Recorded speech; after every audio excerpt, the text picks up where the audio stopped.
Bienvenidas, bienvenidos. Welcome to Los Angeles in winter. We're going to give you some behind the scene places to see and some behind the scene places to do. So we're going to give you some behind the scenes activities to enjoy as well. But first, this is Latina Literati.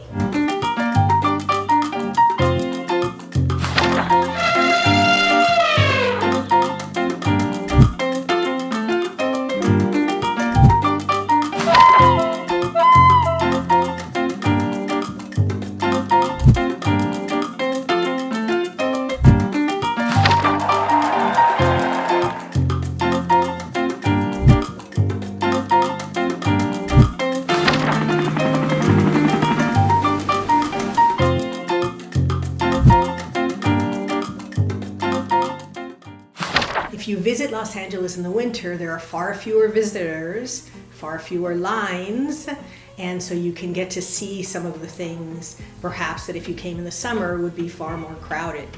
Yes, you can go to the ice skating rinks on the beach at Santa Monica. Yes, you can do the parks and the other activities, but I want to talk to you today about some kind of lesser known but even more wonderful activities.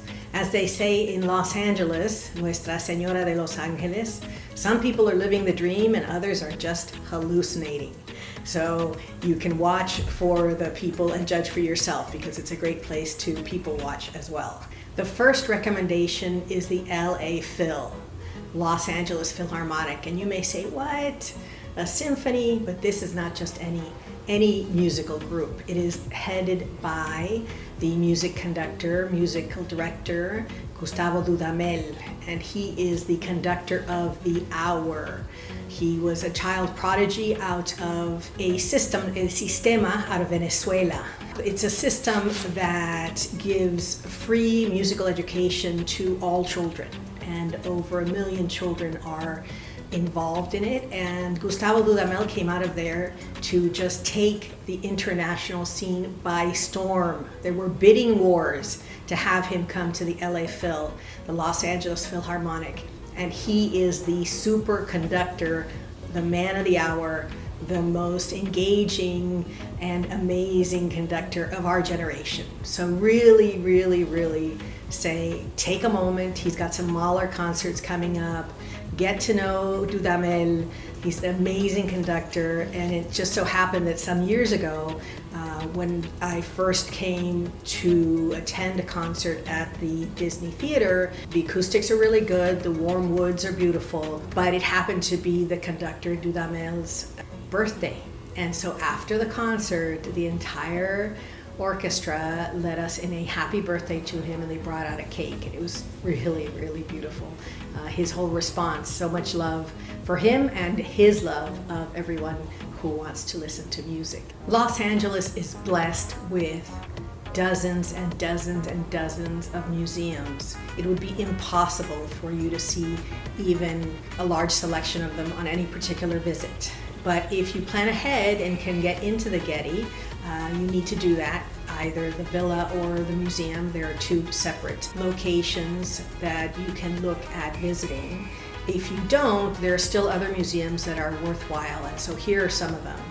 LACMA, which is the LA County Museum of Art. MOCA, which is the Museum of Modern Art. Norton Simon, which is a museum of art as well. There are so many, and of course the Natural History Museum. If anyone saw Night at the Museum, you get the picture. Just really amazing things from around the world, and really worthwhile, the museums in Los Angeles. And in the winter, there are going to be less people visiting them, so it's a good time to take them in. Some collections are more awe-inspiring than others, but definitely worth taking time, depending on what your interests may be, to spend some time at the museum. And many of them are low cost or have free days, so check into that as well. And you may say, what natural things are there to do? Well, I'm going to tell you.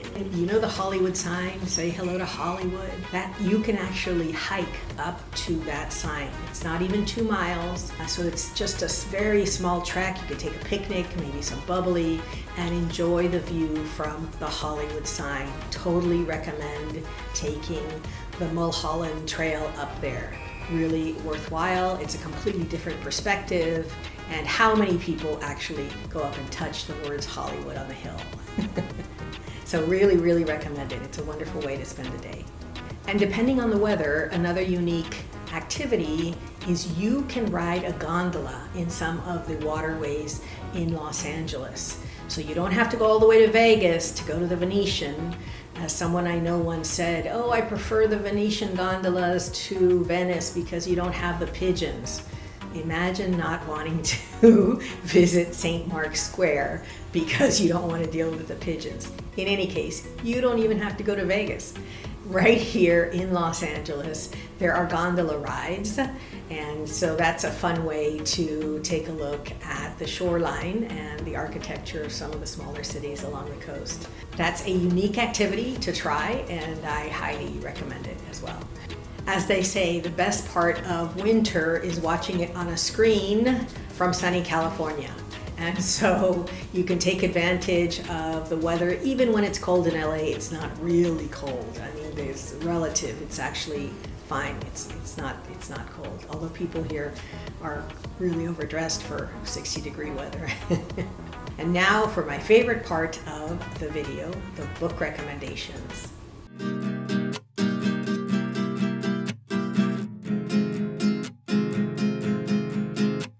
And of course, the books I'm recommending today are set in Los Angeles or have a lot to do with Los Angeles because that's the theme of the video today. As always, check your local library, your local bookseller. We love supporting our local libraries and our local booksellers.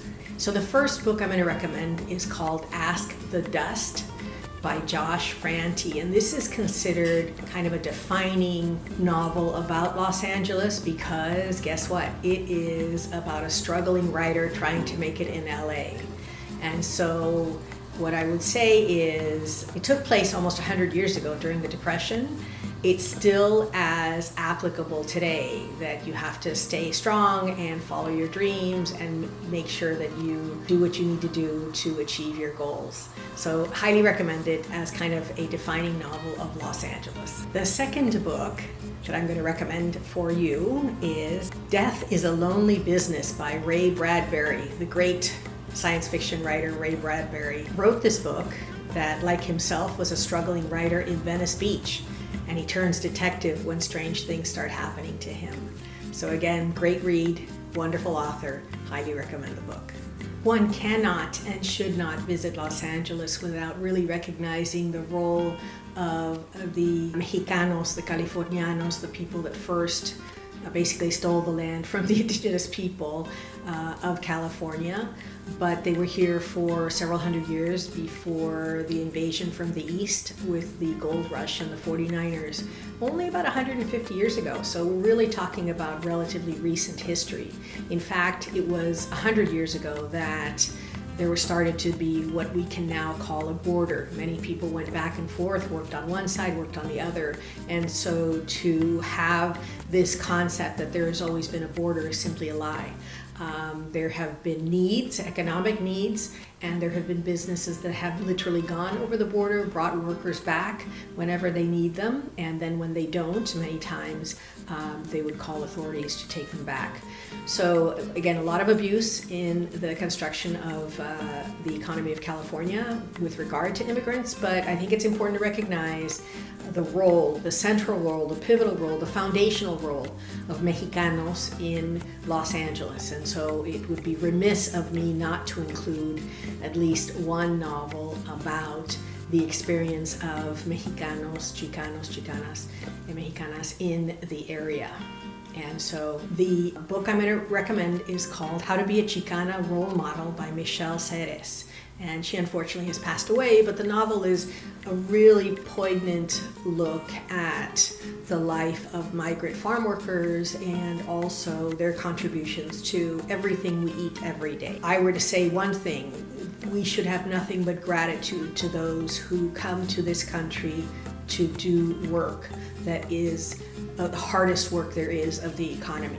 And so I leave you with that thought at the end of this year, the beginning of the new year, that gratitude is the foundation to peace, it is the foundation to contentment, and it is with gratitude for you as part of this community that I thank you so much for joining me on this journey. As always, we wish you health and happiness in the new year, and we always say con mucho cariño, mucho salud y mucho amor. Gracias.